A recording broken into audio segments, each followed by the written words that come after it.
Olá, meu amado, minha amada, graça e paz. Eu quero te fazer uma pergunta. Por qual motivo que você tem passado por tempestade? A Bíblia nos mostra duas situações de o profeta Jonas e outros discípulos, onde ambos, quando estavam no navio, passaram por uma tempestade. Mas o motivo pelo qual eles chegaram a essa tempestade foi um motivo diferente. E isso fez toda a diferença no final. Provérbios capítulo 19, verso 3 diz assim: a tolice de uma pessoa perverte o seu caminho, mas é contra o Senhor que o seu coração se irrita. Que versículo maravilhoso que retrata muito bem a vida de muitas pessoas.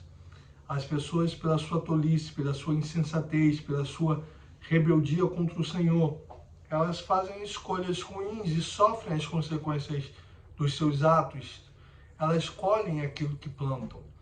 Mas ao invés de ficarem chateadas consigo mesmo, de reconhecerem o seu erro, elas se revoltam, elas se voltam contra o Senhor.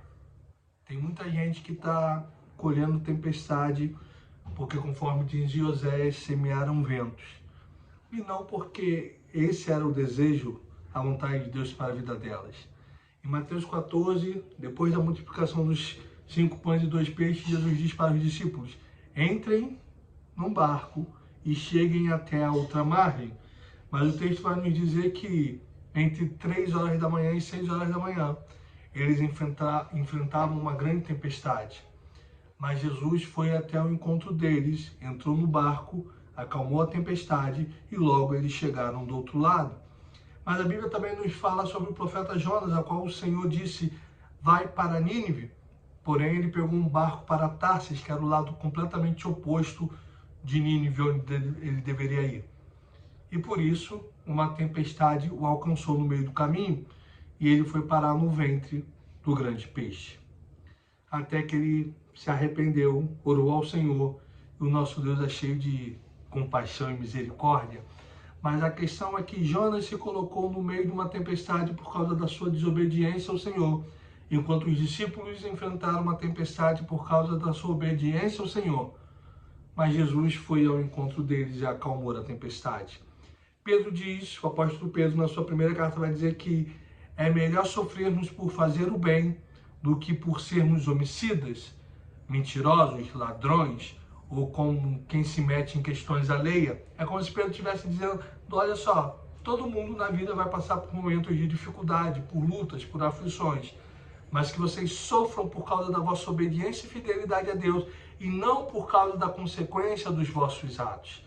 As pessoas têm essa mania, esse pensamento está impregnado dentro da igreja, que o simples fato de sofrer fará com que venha uma recompensa. E eu quero que você entenda que não. Algumas pessoas vão sofrer e vão passar a vida inteira sofrendo e não virá nenhuma recompensa do Senhor por causa disso, porque elas estão sofrendo por causa das suas próprias escolhas.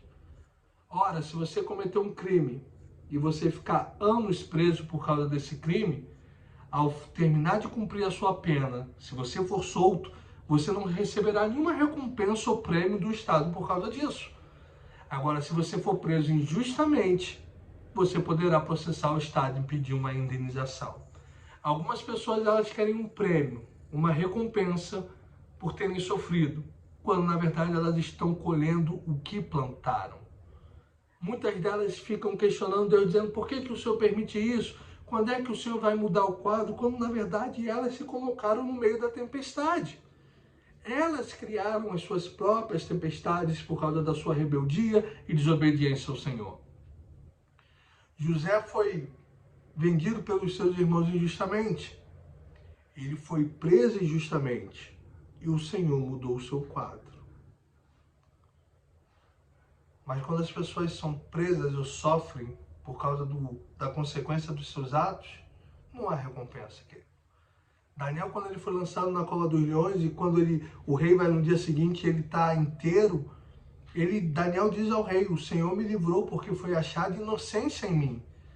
Mas quando Daniel é solto, e aqueles que conspiraram contra ele são jogados na cova dos leões, no mesmo instante eles foram devorados pelos leões. porque nós colhemos aquilo que nós plantamos.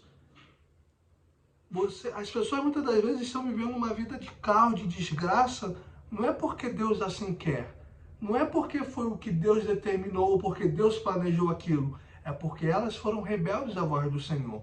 Assim como Israel sofreu muitas das vezes por ter desobedecido à voz de Deus, por ter se afastado do Senhor. Deus diz para o profeta Samuel: me arrependo de ter escolhido Saul como rei, porque Saul me deixou. E Saul colheu no final da sua vida a consequência das suas escolhas. Que você, ao invés de ficar reclamando com Deus, de ficar questionando Deus, ou de achar que você está vivendo o que o Deus queria que você estivesse vivendo, é hora de talvez você fazer uma análise, refletir. Se você tem andado nos caminhos do Senhor, se você tem obedecido à voz de Deus, e isso te colocou no meio de uma tempestade, então você pode ficar tranquilo que o Senhor virá ao teu encontro e vai mudar o quadro. Ou então, se as tempestades que você está passando não são a consequência dos seus próprios atos e das suas próprias escolhas. Bem, o nosso Deus é sempre cheio de compaixão e misericórdia, conforme diz Tiago. Ele está sempre pronto a nos perdoar, a nos aceitar, a nos receber como o pai do filho pródigo. Mas nós precisamos nos arrepender. Nós precisamos ir até Ele, precisamos confessar o nosso pecado como filho pródigo. Pai, pequei contra Ti. E precisamos mudar a nossa postura. Precisamos mudar as nossas atitudes. Nós não podemos reclamar das nossas colheitas se nós continuamos plantando as mesmas coisas. Que você reflita, que você obedeça e ande nos caminhos do Senhor, pois assim você será feliz e as coisas lhe irão bem. Que Deus te abençoe, em nome de Jesus.